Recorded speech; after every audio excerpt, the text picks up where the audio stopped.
The family group notification lit up my screen in the middle of the night. I was going to ignore it, as I always do, but something made me open it. And there it was, a montage. My face plastered against an obese body, with the caption, "Look who's become the family failure," signed with laughter and emojis by my brother Eric. My heart stopped.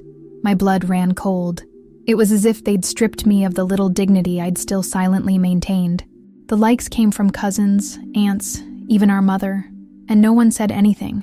No one deleted it. No one defended it. They just laughed. I read that message at least 20 times. Everything inside me screamed.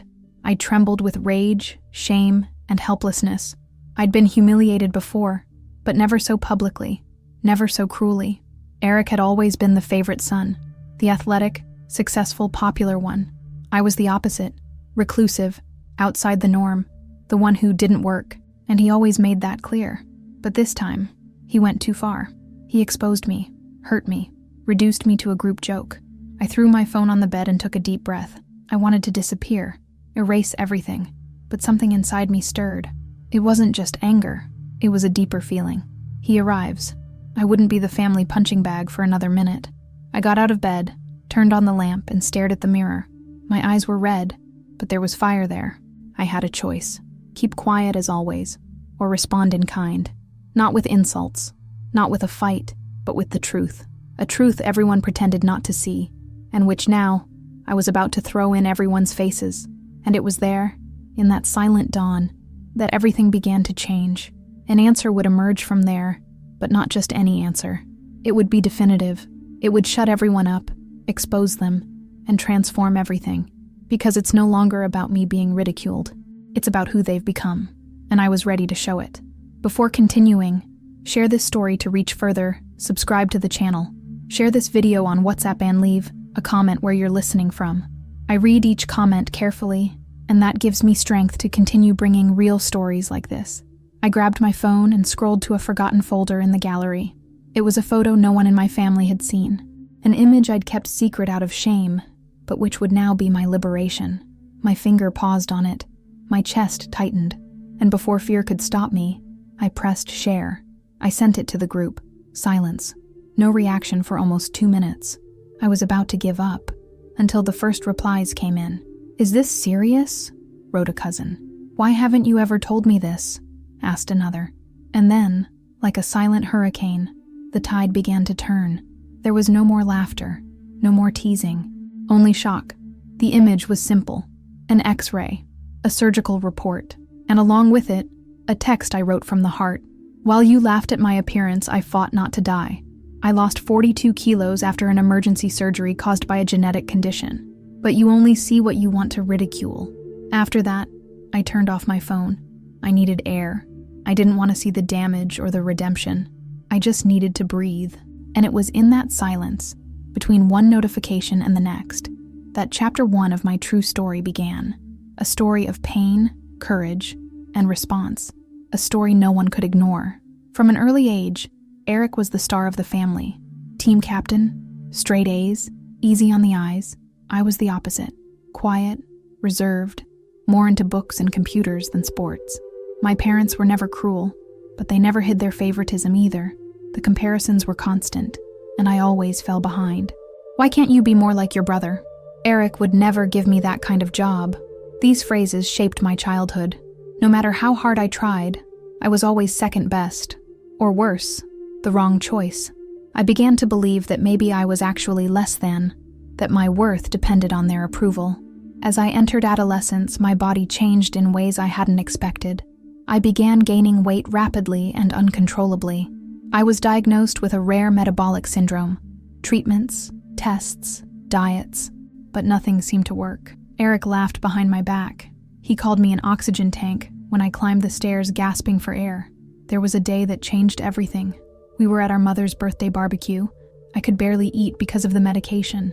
Eric made a point of announcing, "See, he's not even good for eating anymore." Everyone laughed, and I swallowed hard. I locked myself in the bathroom and cried for an hour. No one noticed I was gone. Even with all this, I always tried to keep the peace. I avoided confrontation, responded with silence. I was told it was more mature, not to react. But the truth is, I was paralyzed by the fear of losing any shred of affection, afraid of drifting away completely and being alone. So, I accepted it, and it slowly killed me. It was in this context that photo was born. The surgery came after my collapse. I spent 3 days in the ICU, unsure if I would survive. And no one in my family came to visit me. Not Eric, not my mother. They knew, but they kept quiet, because acknowledging my pain meant admitting that I wasn't just the problem, and that for them was too difficult. After sending the photo, I returned to the group a few hours later. The silence had become something else, a minefield of tension. Several messages had been deleted. Aunts who used to laugh along were now sending audio messages full of apologies. And Eric, he was quiet. Nothing. Not a word.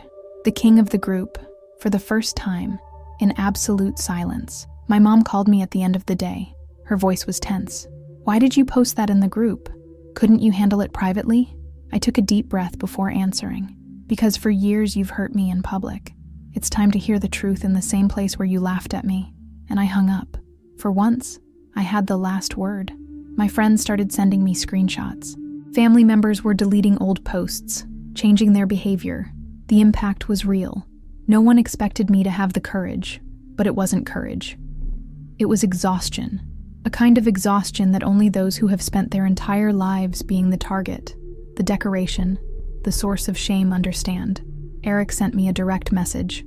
2 words. It was a joke. That was it. No apology, no remorse. That made me angrier than if he'd cursed. Because reducing my suffering to a joke was exactly what he always did. I took a while to respond, but when I did, I was blunt. "You never saw me as a brother, just as a ladder." He saw it, but didn't respond. The group remained silent for days, and for the first time, I felt like they were looking at me differently. Maybe not with respect yet, but with discomfort. And sometimes, discomfort is the first step toward finally seeing what they've always pretended not to see. I knew this wasn't the end. It was just the beginning.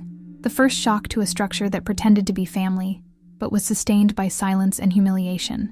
And if they wanted to continue ignoring it, fine. But now, the world knew.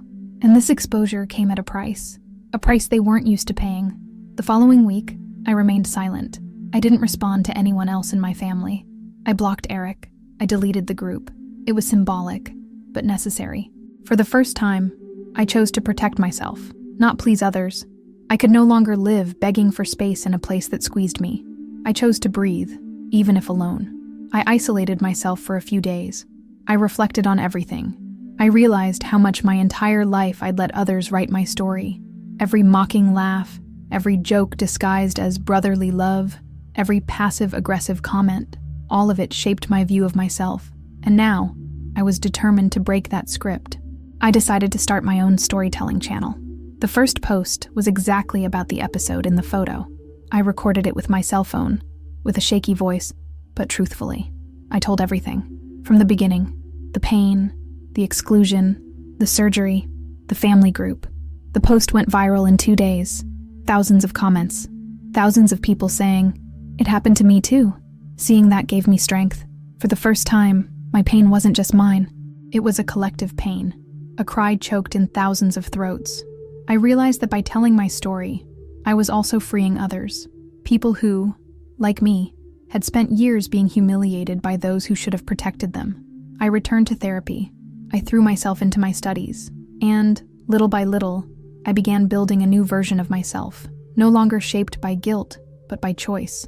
Each step was difficult, but firm. And even on days of relapse, I remembered why I started. No one else would have the power to shrink me. Not Eric. Not anyone. And it was there, on this new path, that the decision became real. I didn't want to go back. I didn't want any more forced forgiveness. I wanted respect. I wanted peace. And I understood that sometimes, the only way to rebuild your life is to let the old one burn down. And I let it. With courage. With pain. But I let it. The family's response to my video was quick. A cousin created a new group, Family Without Drama. They laughed, mocked, and said I was doing everything for likes. They painted me as the ungrateful, the overly sensitive, the rebel. It was a classic reversal. Now I was the villain of the story, the manipulator. Eric posted a sarcastic message on Instagram. Some people make drama, others live life. It received hundreds of likes. His friends commented, "Still the best, brother." It hurt. Because even after everything, he was still the beloved one, the idolized one, the one who could humiliate and walk away clean, as if nothing had happened. But this time, I didn't play along. I didn't respond. I didn't fight back. Because now I understood what was happening.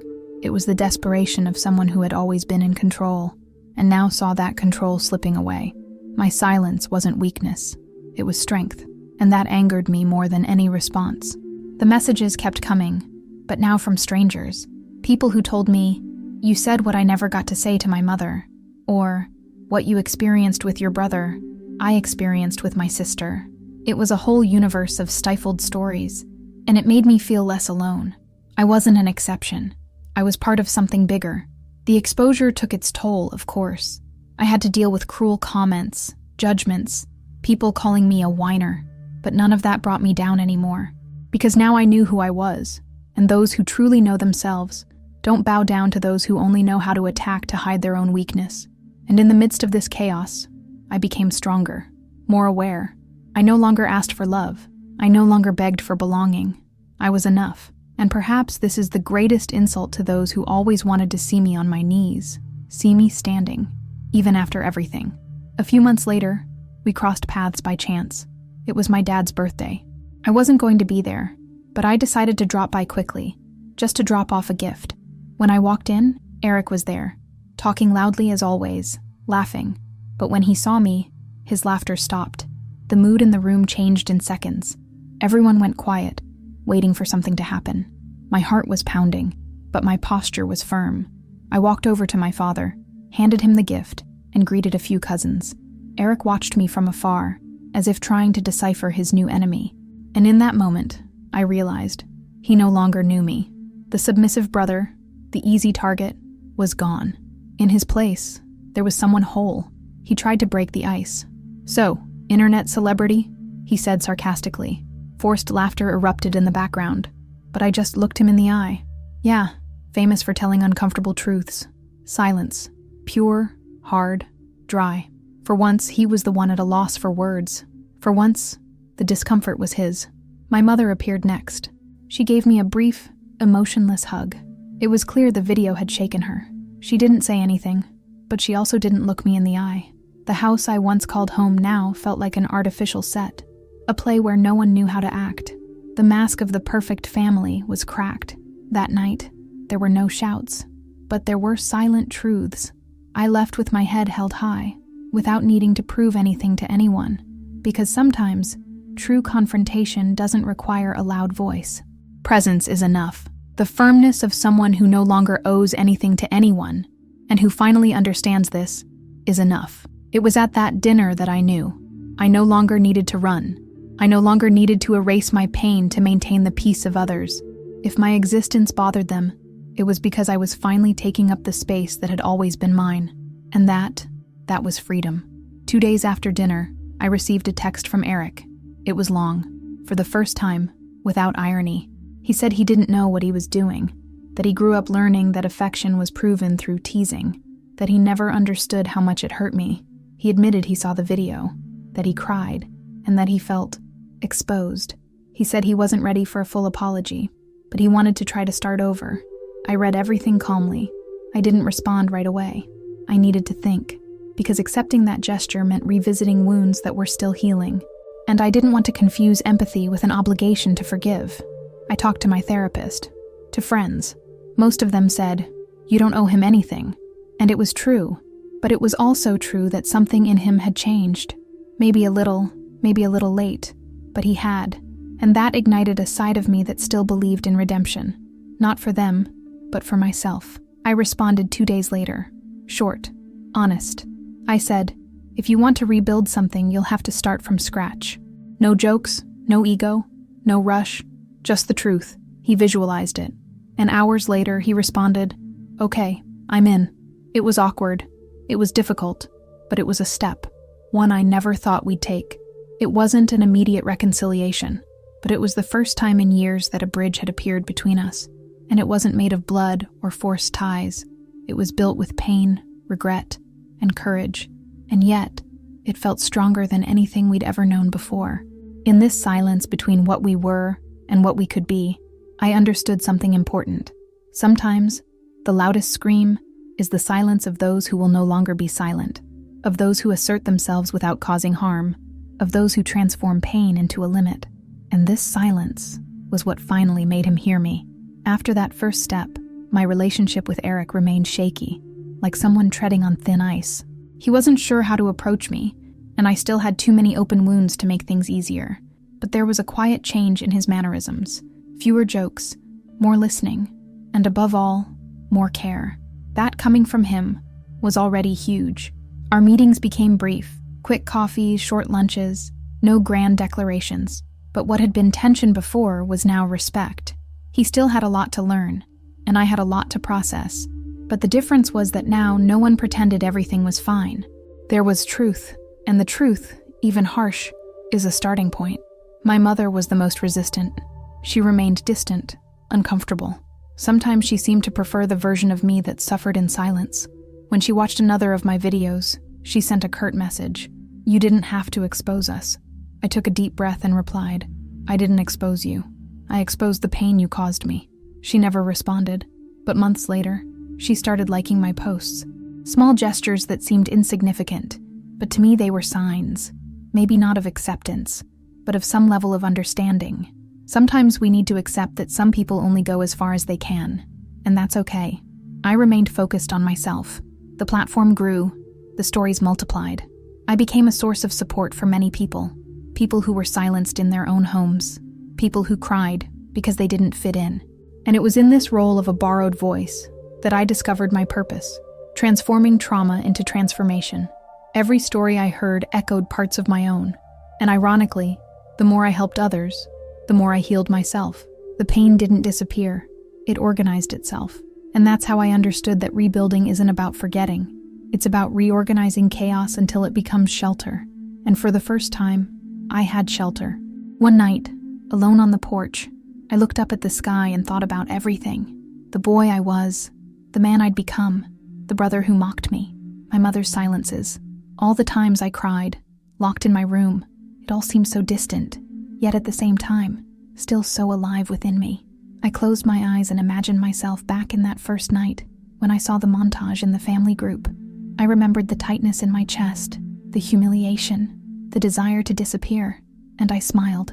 Because I didn't disappear, I resisted. I screamed. I showed the truth, and that changed everything. Not just for me, but for those who came after. Life still had its pains, its setbacks, but now I was whole. Someone who knew how to stand up for myself, protect myself. I no longer depended on the acceptance of those who rejected me. And ironically, it was this independence that brought some of them back. Not because I asked, but because, finally, I became impossible to ignore. I saw Eric often again. There was still some distance, but there was also something new. Admiration. He wouldn't say it, but I could see it in his eyes. He respected me now, not as the failed brother, but as the guy who had the courage to stand up when everyone wanted to see him on his knees. And that, in itself, was a game changer. My mother was still a mystery, but I stopped expecting something from her that might never come. Not out of coldness, but out of maturity. I understood that not everyone can offer the love we need, and demanding it eternally is too heavy a burden to bear.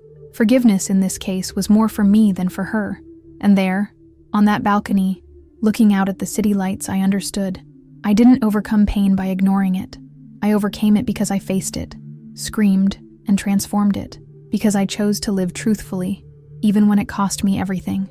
And if it had a price, it also had value. And that value, no one will ever take from me again. A few months later, I participated in a discussion group at a public school. I was invited as someone who had overcome emotional abuse within my own family. It was my first time speaking live. When I took the stage, I saw teenagers with the same eyes I once had, full of fear and hope. I told my story, no filter, no frills. I spoke of the pain of being ridiculed, the loneliness at home, the surgery, the family group, the photo, and when I finished, the silence in the room was cut by applause. It wasn't euphoria, it was gratitude. That story was theirs too. I was just the mirror that was missing. At the end of the event, a girl hugged me and said, You made me feel less alone. That broke me inside, because that was exactly what I'd never had. Someone who said, I felt that too. And because of that, I knew, every time I shared my pain, it was like giving back to the world what had been denied to me. Days later, Eric called me.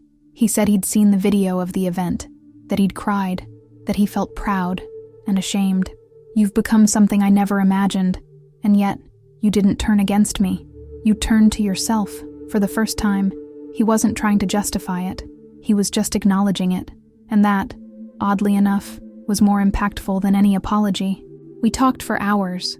No masks, no barbs exchanged. Just two brothers trying to understand where everything broke and why it's worth trying to rebuild. For the first time, we truly listened to each other. And in the end, he said, if I could go back, I'd do everything differently. I replied, but now you can make everything right. And it was at that moment that I knew. The cycle was ending, not because everything was perfect, but because there was no longer any resentment poisoning my heart. Just a truth lived with courage and shared with the world.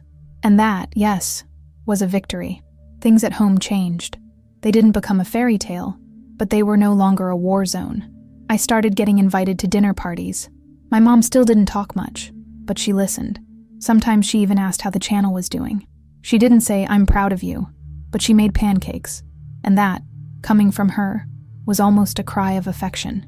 Eric changed jobs. He began focusing more on his mental health. He told me he'd started therapy. He said he wanted to understand where the patterns he'd learned to repeat came from. I was surprised. I wasn't expecting it, but I accepted. Because sometimes, starting over doesn't come with promises. It comes with small gestures that say a lot. I no longer felt that weight on my chest when I spoke to them. It was as if forgiveness had slowly taken up residence, not as an excuse, but as freedom. I didn't forgive because I would forget. I forgave because I no longer wanted to carry what they refused to hold. Letting go was what healed me. Little by little, I realized that the whole story wasn't about them. It was about me, about the courage to speak out, about choosing to be true even if it meant losing everything. And ironically, it was this choice that brought back what I thought I'd lost forever: my place, my worth, my voice. Today, we are a family in progress. We still fail, we still stumble, but now, we have something that never truly existed between us: awareness. And with it comes the possibility of being better. Not perfect, not idealized, just real. And that's already so much more than I could have imagined years ago. And when I look back, I see the montage, the group, the pain, and I smile. Because that humiliation, that cruel image, was precisely the turning point. It was the fire that burned everything, so that I could rise from the ashes, stronger, freer, more myself. Today, my life is different. I have my home, my space, my work, my truth. I still have difficult days, moments of doubt, setbacks. But today, when they come, I know what to do. I no longer run from myself. I don't hide.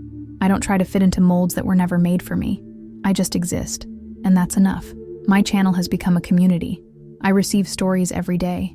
Stories from young people, adults, even the elderly who have experienced the same rejection at home. I read each one carefully, as if they were my own. And, in a way, they are. Because pain, when shared with empathy, ceases to be your own burden. It becomes a bridge, collective healing. Eric started participating in some recordings.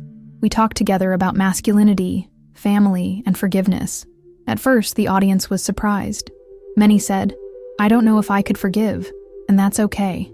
Everyone has their own time, their own limits. My process isn't a recipe. It's just a testimony from someone who chose peace, without forgetting the struggle. My mom is still learning. Sometimes she slips, but today she tries. And just the fact that she tries says a lot. One day she sent me a short message. I watched you today. You speak beautifully. I think I understand you a little more now. I cried, not because of what she said, but because I realized that, in the end, even she was falling apart. And the most beautiful thing about all this, knowing that the silence I sent in the group that day became a voice for so many people. That photo, the pain, the embarrassment, all of this became history. It became consciousness. And above all, it became identity. Because when you embrace who you are, no one else has power over you. Today, I look in the mirror and see someone whole, not perfect, but whole. With scars, yes, with heavy stories, but also with pride. Of having stood up when everyone expected me to stay down. Of having spoken when everyone wanted me to be silent. And of having shown that the truth sets you free. If you've made it this far, it's because this story touched a chord within you. Maybe you've experienced something similar. Maybe you're still experiencing it. And if that's the case, I want to tell you something from the heart. You don't deserve to carry alone the pain that others have placed upon you. A family that laughs at your pain isn't sacred. Blood ties don't justify humiliation. True love doesn't nullify. It doesn't diminish. It doesn't destroy. True love embraces even when it doesn't understand. And if you've never had this, know this. It's possible to build, even from scratch, even if it seems late. It's still worth it. Maybe you need to cut ties, walk away, set boundaries. Maybe you need to scream, or just sneak out. It doesn't matter how. What matters is that you deserve respect. You deserve to exist fully. And no one, absolutely no one, has the right to make you doubt that. My story isn't about an easy victory. It's about resilience. About reclaiming one's name after someone tried to erase it. About turning pain into a bridge. And if I could do it, you can too. Even if it's slow, even if you're scared. The important thing is to never go back to the place that almost killed you. You are worthy of affection, of space, of being heard, of peace. And above all, of a place where you can be exactly who you are, without having to apologize for it. Don't settle for anything less, because when you stop trying to fit in, you finally start living. If this story spoke to you, share it now with someone who needs to hear it. Subscribe to the channel, activate the bell, send it on WhatsApp, and comment below where you're listening. I read every comment with an open heart. And remember, your pain has a name, it has an echo, and it was never invisible. Thank you for being here.